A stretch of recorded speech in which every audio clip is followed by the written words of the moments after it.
All right. All right, now we have food all the way out into the carpet. There's another piece there. He's still going round and round and round. I don't know, he's gonna make himself sick going in circles, I think. But you can maybe hear the food as he goes. It's supposed to have non-stick, or I don't know, it's not non-stick. It's supposed to have feet on there that keeps it from sticking. It's actually all around the rim of the bowl.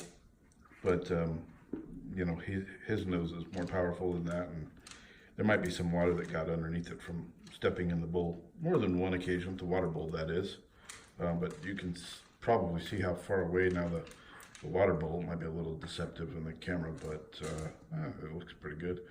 It's about his whole body length and maybe then some that he's pushed the bowl away, but he's picked up all of his pieces. So, you know, as far as it slowing him down, you know, I think 3/4 of the time he's eating the food, and the other quarter of the time he's picking up what he's made a mess of that's been flung out all over the place.